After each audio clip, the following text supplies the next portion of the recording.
Have you ever noticed how some of the most financially stressed people you know are also the ones earning the most? They have good jobs, respectable titles, solid-looking lives from the outside, and yet behind closed doors, money feels tight. Constantly, this isn't about bad luck. It's not about people being irresponsible. It's about how modern income quietly reshapes expectations and pressure. Let's take a familiar situation. Imagine a young professional in the US or Europe, late 20s or early 30s. They earn the equivalent of $85,000 a year. On paper, that sounds comfortable. After taxes, health insurance, and mandatory deductions, maybe $4,800 a month actually hits their account. Now the expenses start. Rent or mortgage in a decent area, $1,800. Car payment and insurance, $650. Student loan minimums, $400. Credit cards used for convenience, travel, or lifestyle smoothing, another $300. Utilities, groceries, phone, subscriptions, $700. Before savings, before investing, before anything unexpected. Over $3,800 is already committed. Leaves around $1,000, which sounds fine until life happens. A wedding invitation, a work trip not fully reimbursed. A small vacation because everyone else is going, a repair, a medical bill, a rent increase. And suddenly, a high income starts feeling fragile. This is where the stress comes from.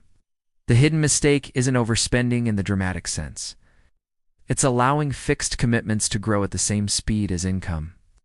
Every raise quietly unlocks a new normal. A nicer apartment because it feels deserved. A newer car because the payment fits the budget. More lifestyle subscriptions because they're affordable individually.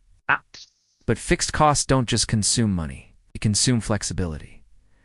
Let's look at the math calmly. $650 car payment doesn't feel extreme. But over 5 years, that's nearly $39,000 after-tax money. To earn that $39,000, you might have needed to make closer to $55,000 before tax. That's not a luxury purchase. That's a future trade. The same applies to credit cards used as lifestyle bridges. A few $100s a month doesn't feel dangerous. But over years, it becomes permanent pressure money already spent, but still being paid for. Psychologically, this happens because income changes how we define safety. When income rises, we stop asking, "Can I afford this?" and start asking, "Can I afford the monthly payment?" Monthly thinking feels manageable. Total cost thinking feels uncomfortable, so we avoid it. There's also social pressure. In professional environments, appearances matter.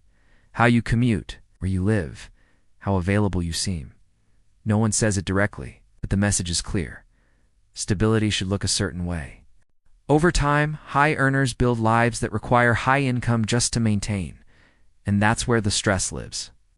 Because if income ever drops even, temporarily, the entire structure feels shaky. Long term, this doesn't just create stress. It delays freedom. Savings stay thin. Career choices become fear-based. Risk becomes impossible not because of personality, but because obligations are too heavy. Meanwhile, financially intelligent people don't necessarily earn less. They think differently. They treat income increases as a chance to increase margin, not lifestyle. They see fixed costs as long-term commitments, not short-term comforts. And they care less about looking financially stable than being financially stable.